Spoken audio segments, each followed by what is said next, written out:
Welcome to Storycomic Presents, where we interview amazing storytellers and artists. This is episode 275. I'm your host, Barney Smith of Storycomic.com, and we're honored to have with us the internationally recognized animation authority and famed author of Made of Pen and Ink, Fleischer Studios, the New York years, Michael Dobbs. Thanks very much, Barney. I appreciate being international. See, it's true, though, right? Yeah. See? Yeah, a lot of people. Well, that's what my publishers are telling me. The book is being sold around the world, so Right. I'll accept international gladly. And so before we went on the air, we were talking about that this book has been basically just a passion project for you since 1975. You've been working on this book, correct? Yeah, I went to the University of Massachusetts, and since junior high school, I've been a movie nut, and I used to go to a little independent art house theater in Northampton, Massachusetts, and they had a compilation uh, of Betty Boop cartoons. Hmm. And I was familiar with the Betty Boop cartoons. Growing up, my absolute favorite cartoons were the Fleischer Popeyes. And, when you're young, you're full of, enthusiasm and hope and stupidity. And I was enthusiastic and hopeful enough that I could write something about the Fleischers, stupid enough to take on a task like that. But I was very fortunate. I was able to contact Richard Fleischer, who was Max's son, a Hmm. very famous film director. Um, Perhaps people in your audience will remember 20,000 Leagues Under the Sea, which he directed for the Disney company. He did a lot of films, and after a back and forth exchange of letters, Richard gave me his blessing, which also meant that his sister Ruth, Max's daughter, gave me her blessing. Okay. And once they did that, um, folks who worked at the studio were willing to sit down and speak with me. So, over the years, I've been criticized, like, why haven't you gotten your book out yet? And what the heck are you doing? And honestly, when I was working on this in the 70s and 80s, publishers were not interested. Hmm. And there was really no such thing as self-publishing. You could go to a vanity press, but then you'd wind up with a garage full of books and no way of distributing them. Right. I'm very fortunate that this project has taken the time that it has because now there are resources on the internet that were never available to me back in the day. So I can go onto sites that have digitized, searchable libraries of motion picture trade publications. I can Hmm. go to YouTube where I can find that some crazy collector has uploaded 16 millimeter television prints of Fleischer cartoons that have never been on DVD or never been on VHS even. So I'd like to view this project as being the best of both worlds. It's I was able to talk to so many people who worked at the Fleischer Studios, um, and then waiting as I did, now I'm able to access materials that I could never access before. I'm just a working class journalist in Springfield, Massachusetts, and I used to go to New York City to the Library of Performing Arts to go through their files. I used to go through microfilm. Boy, that was a lot of fun. Wow. Uh, I went to the Library of Congress in order to see Fleischer cartoons I could see nowhere else.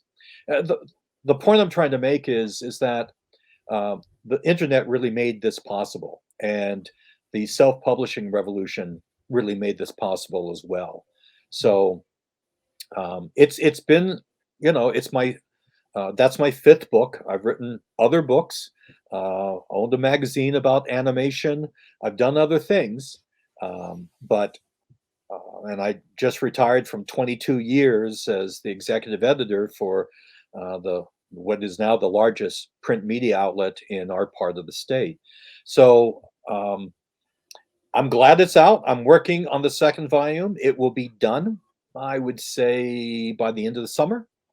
making some pretty good progress. And then when it's out, then I can die. What do I have left to do? I mean, I can just sort of. No, I'm just teasing. I already have other books lined up. So, but so you do bring up a couple points that I wanted to touch on. One, that you said you're making a volume 2. Have you always thought about making 2 volumes, or the fact is, like, with the advent of the internet and also being able to do with the advent of self-publishing, that you've been able to decide to say, I actually found more stuff that I can put on this? Well, the real reason, and it's terribly prosaic, I'm afraid, to breaking it up into 2 stories is price point. I've sold my books at various authors fairs. Some of them lend themselves to going to a comic book show. And what I've discovered is that even if you have a fantastic book, price point can be something that can stand in the way of a purchase. And honestly, I was looking at a $50 price tag. Wow. And that doesn't fly. Right. I'd much rather break it into 2, allow people to buy a first volume, buy the second volume. And I know that's not a very sexy or creative kind of reasoning, but I just look at how much books cost these days. And I want to make the book as accessible as I possibly can from that price point of view. So the reader gets a book at a fair price. I make a little bit of money on each copy. I have entertained the thought that the service that I use does provide a hardcover option, and I've thought that maybe down the road I would combine both volumes into one hardcover for any collector who's got a big wallet. So, but Right. yeah, it's things like this that you think of, because this is my 5th book. I've gone through this. I've gone on this path before, and it's price point is a very important thing. Right. Now, for those that might be unfamiliar with Fleischer Studios, do you want to kind of give people a Brit synopsis on the importance of what Fleischer Studios did for the advent of animation? Well, when I was growing up in the late 50s and into the early 60s, if you said the word animation, people would automatically think Disney. Mm-hmm. And the bottom line is that there were many people other than Walt Disney who A, had animation studios, and B, produced cartoons that were very popular. Throughout the 1920s into the 1930s and then the early 1940s, the only real rival Walt Disney had in the marketplace was Max Fleisher. And Max was of a generation of cartoonists that preceded Walt Disney, frankly. Max started his experiments in animation about 1917. And just to put this into pop culture means, if you've seen a Betty Boop cartoon, that's Max Fleischer. If you've seen a black and white Popeye cartoon, that's Max. If you see a commercial today and they've got "Follow the Bouncing Ball," that's Max Fleischer. If you've happened upon the incredible Superman cartoons he produced as the studio closed in 1941 and 42, that's Max Fleischer. Max invented the rotoscope. This was a means that he came up with to speed up animation production. It's literally taking live action movie footage of a person doing something and then tracing a character over those live action images. It's still being done today. Take a look at any, if you're like me and you sit through the credits of a Marvel movie, there's going to be credits for rotoscoping. The process is still being used today. Max's impact, his studio's impact on animation was really amazing. And the studio did things that nobody else was doing. And they had a huge audience. It's in the silent days, it was the Out of the Inkle cartoons with Coco the Clown. During the talkies, it was the Follow the Bouncing Ball, and then Betty Boop, and then Popeye. And then Max also did two features, Gulliver's Travels and Mr. Bug Goes to Town. And Gulliver's Travels is very familiar to a lot of people because it's in the public domain. So unfortunately, they don't get a lot of bad prints have been floating around since the advent of VHS.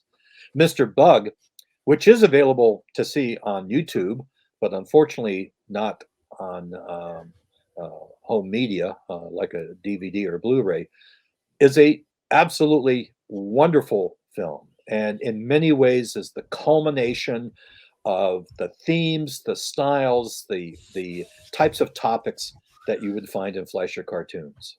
Hmm. So when somebody purchases that Made of Pen and Ink, that Fleischer Studio, so it's called the New York years. Is that so? What can people expect in Volume 1 and expect to look forward to in Volume 2? Well, I decided to break this up into the geographic location of where the studio was. So Max and his family were immigrants from Austria. They came to the United States when Max was a little kid. His father was a tailor. In fact, his tailor shop was where Radio City Music Hall now stands in New York City. Okay. Huh. They lived in Brooklyn. It's very much an American immigrant story, and Max was a New Yorker. His brothers, who joined him working at the studio, were all New Yorkers. So their initial studios were in New York City, and then in 1938, the decision was made to build a studio in Miami, Florida, which was very radical. Right. And part of it was Max and his wife had frequently vacationed in Florida. Part of it was Miami. The Miami government was very interested in trying to lure a motion picture studio to Florida, offering them all sorts of tax breaks if they built a studio there. So I decided that it would be a legitimate break to break it into two volumes, because some of the cartoon series that were started in New York were carried over to Florida, such as Popeye, but some of the series stopped, like Betty Boop, for instance, and the song cartoons. So from a artistic and stylistic sense, there is a real departure, a real difference between these two locales and the cartoons that came out of those studios. What were some examples of, like, say, a New York animated feature as compared to like a Miami animated feature? Okay, I'll use the song cartoons as Okay. an example. So the song cartoons were the ones with Follow the Bouncing Ball, and Max started this series in the 1920s. So basically, when a theater ran one of these cartoons, they would be able to take sheet music for that popular song, and whether it was a pianist or an organist or a full orchestra, they would play that song live, and then people in the theater would sing along.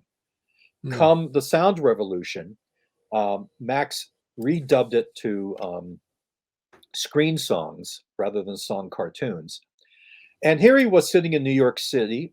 His distributor was Paramount, who owned Famous Music. I mean, New York City, with the exception of motion picture production, was the entertainment capital of this country. Radio came from New York City, the recording industry, Broadway, nightclub performers. It's really pretty astonishing.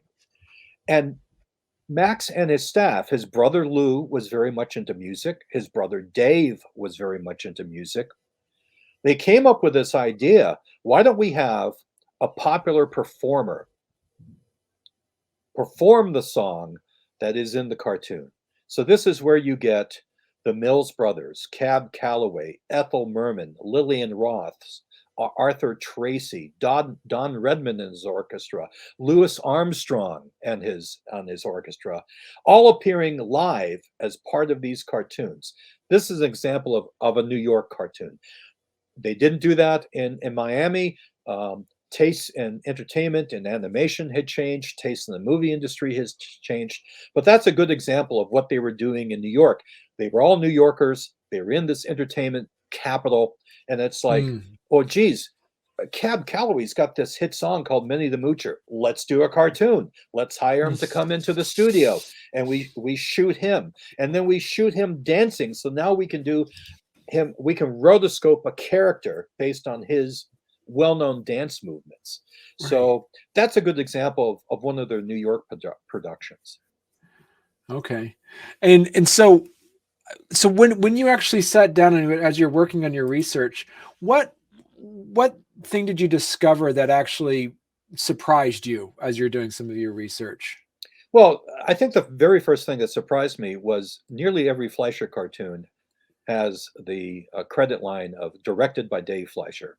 Dave Okay. was the youngest of the Fleischer brothers. Dave was really into show business, um, but he didn't direct the cartoons.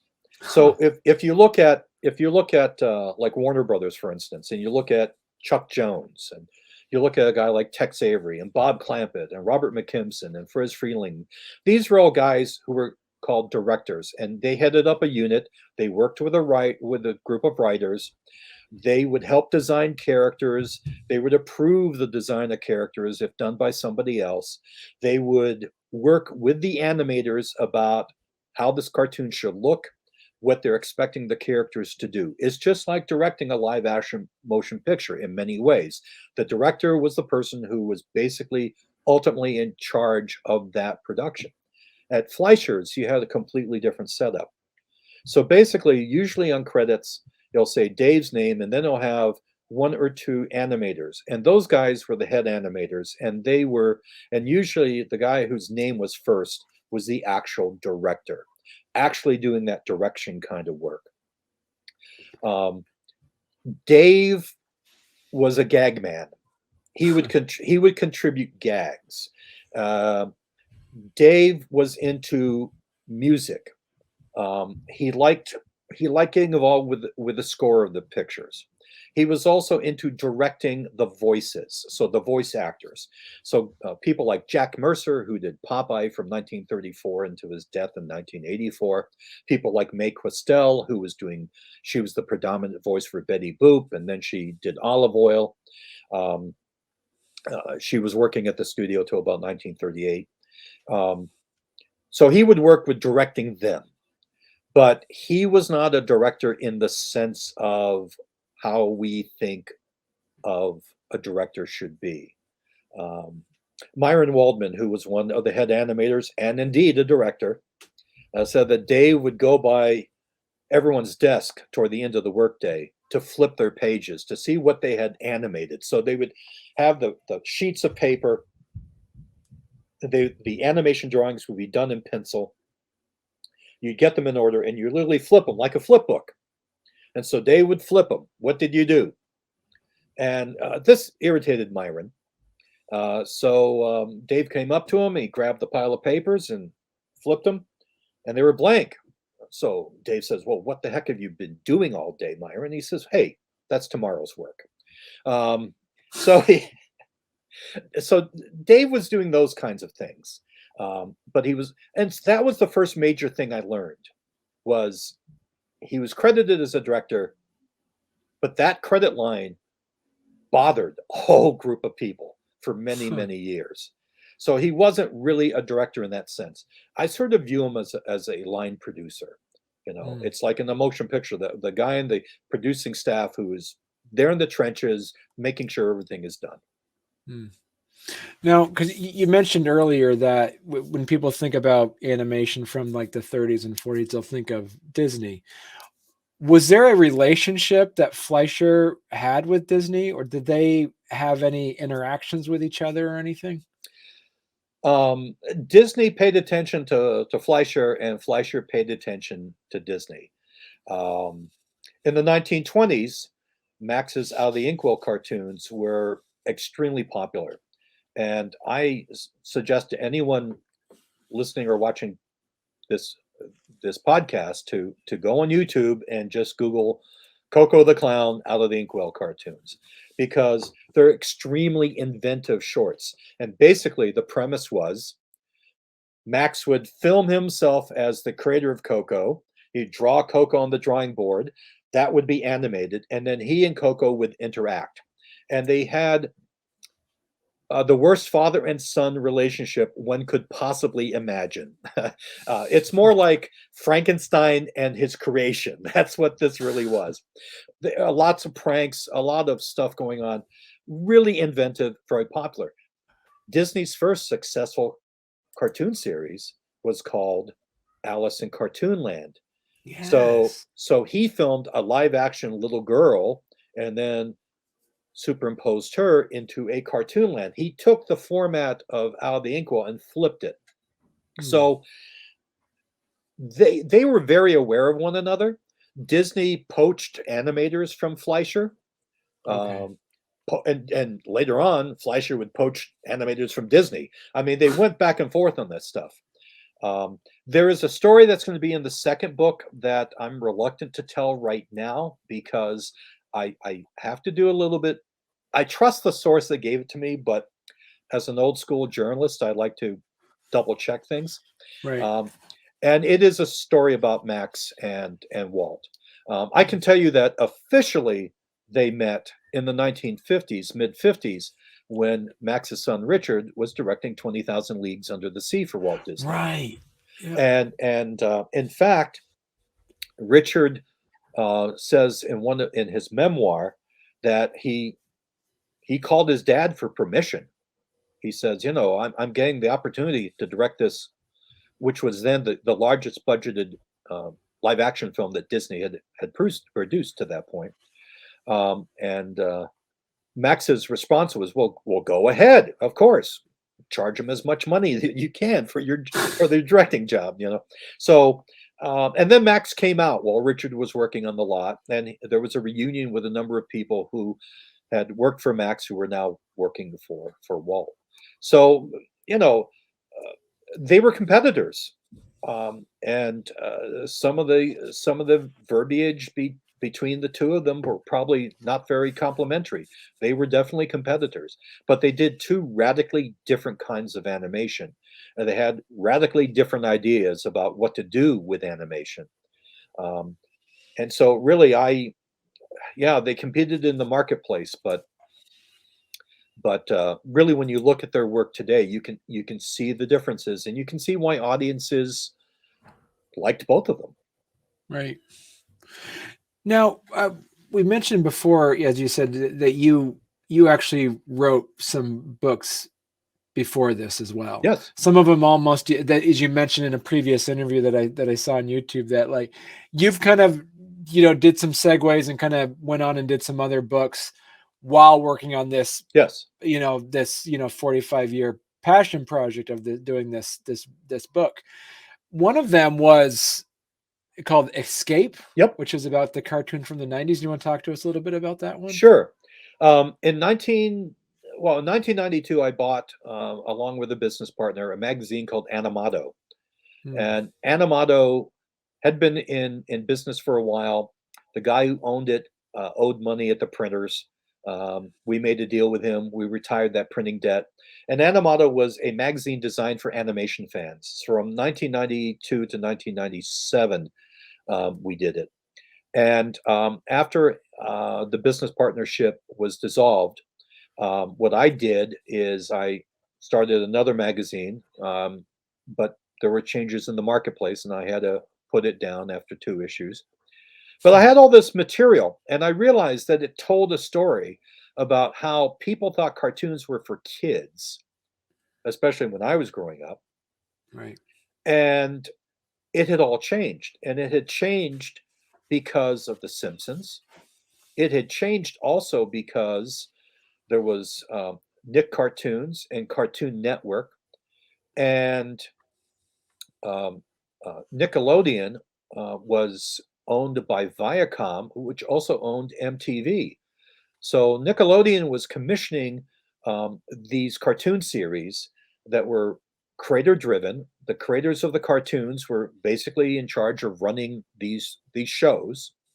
They included like Doug and Rugrats, but there was one that people at MTV sort of coveted, and they started running Ren and Stimpy not just on Nickelodeon for kids, but on MTV, and it caught on with college kids because Ren and Stimpy was never really a good cartoon show for children.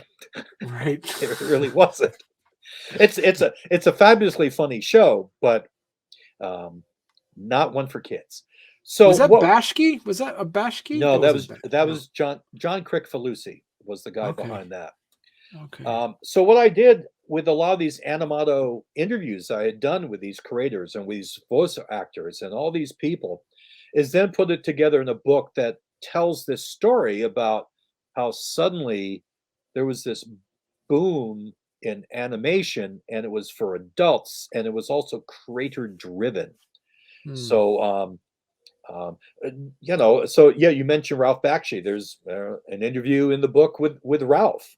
Um, Ralph was doing work for Cartoon Network, and I had the pleasure and privilege of going to his New York studio, where he had this entire cartoon he was producing on a wall. It was storyboarded, and he did exactly what animators do. He performed the entire cartoon for me.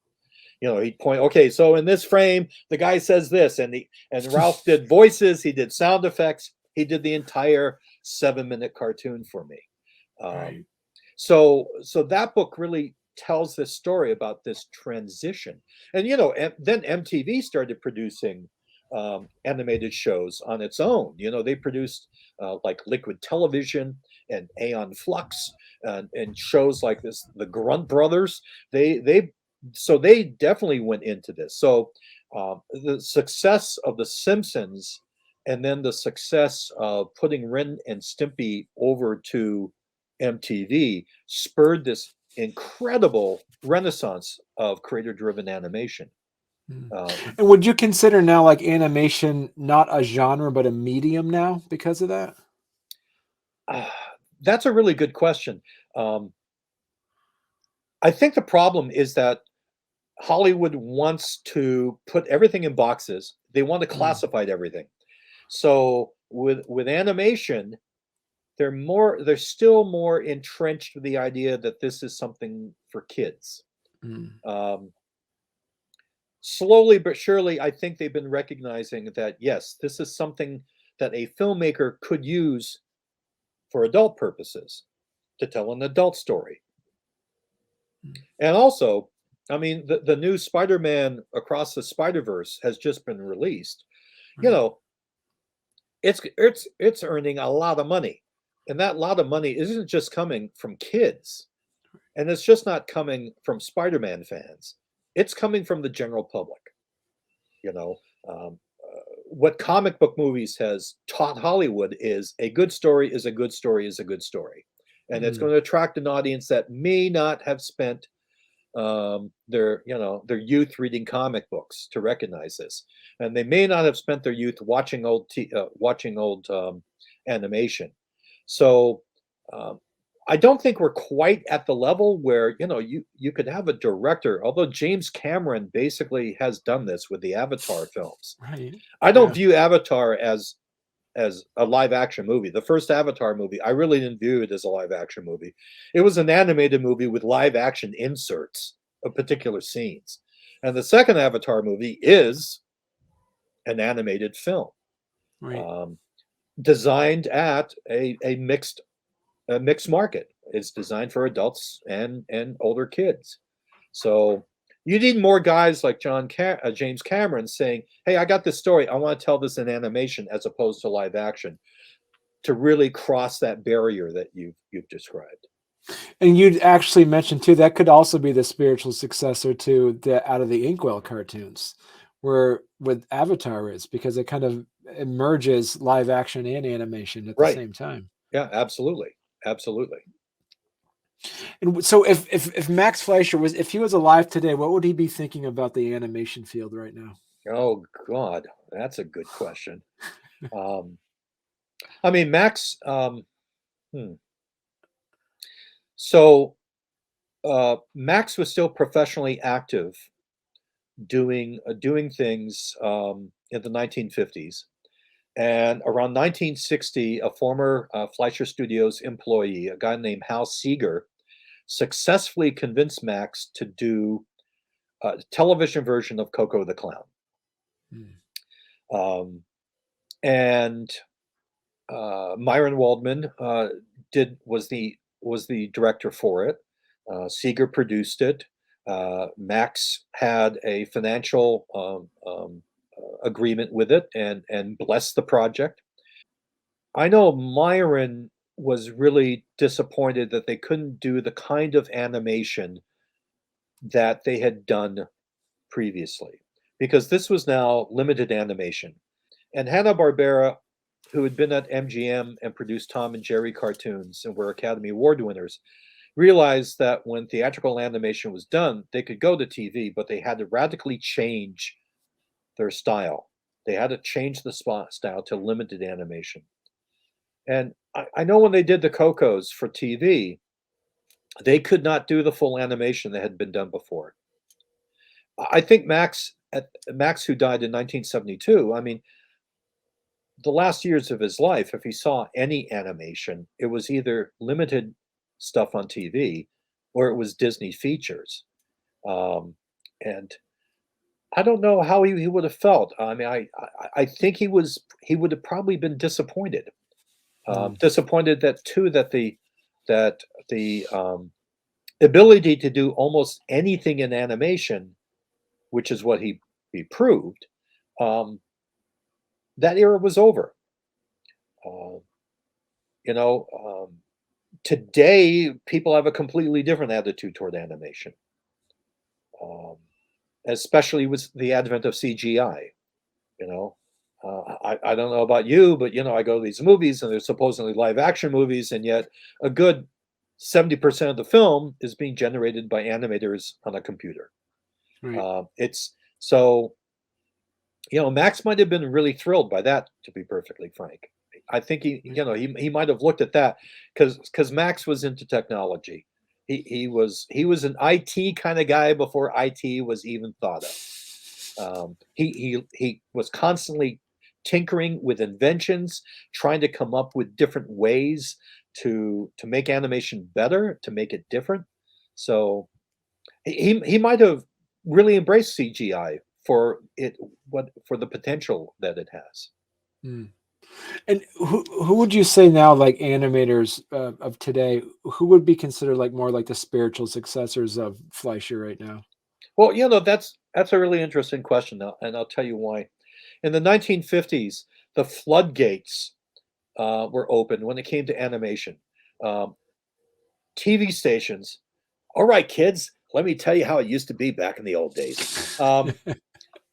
Every television station in America had time that they had a program, and they decided, okay, we're going to buy old movies, we're going to buy old cartoons, and hey, let's hire some guy to be the host on a kiddie cartoon show. Every station in America had one of these, which meant guys like me, I was born in 1954, was raised on seeing the animation that was released when my mom was a kid.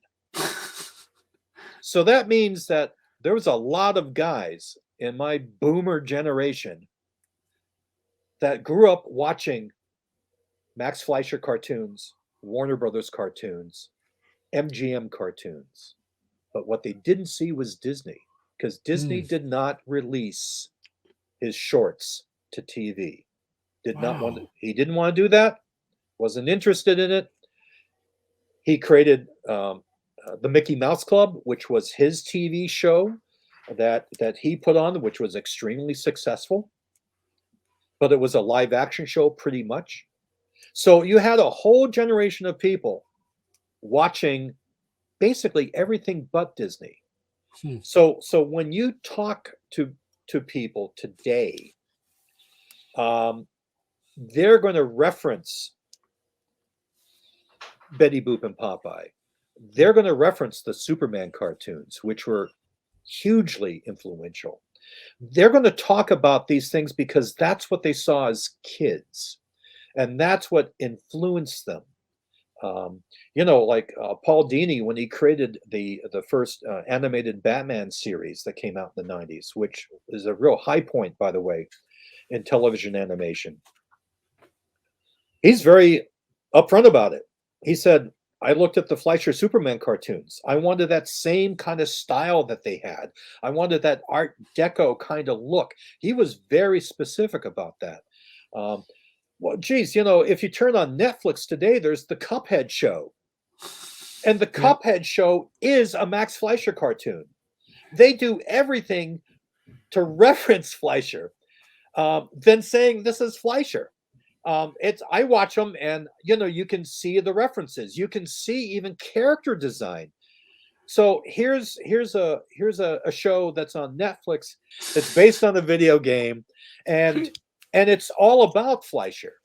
So there's a lot of people who saw these things, were like blown away by them, and they grew up and they got into the industry, and it's like, wow, these are where, so right now, if you look at a lot of contemporary animation, you're going to see strains of Warner Brothers. You're going to see strains of Fleischer. You're going to see Tex Avery and Bob Clampett type things. Right. Those are the guys who are influencing people rather than, ironically, Walt Disney. That's a really good point. Yeah. Wow. So Michael, if people want to learn more about your books, where would be the best place they could go to? Well, I'm in the process of putting up a website, but I'm on Facebook. So okay. G Michael as one word, Dobbs, Dobbs. And I'm happy to interact with people. I'm happy if they've got questions, just you can message me. Certainly later in the summer, I'm going to have the website up, because I know that I've got to start doing all of this kind of marketing that I have not been able to do up until retirement, or semi-retirement. So yeah, Facebook is a great place. Just find me there. Send me a message if you got a question. The book is available online at the usual places. I don't like to use the A word all that much, but it's also on Barnes and Noble. It's on Amazon. That's the A word, in case people are thinking I'm swearing on your podcast here. But that's the best place, the easiest place right now to find the book, and Facebook is the easiest place to find me. Okay, perfect. So listen, Michael, you're gonna have to come back on the show when you got Volume 2 coming out now. I would be thrilled to do that, Barney. Absolutely. All right. Well, thank you so much for your time, Michael. I thank you for your time. I appreciate it.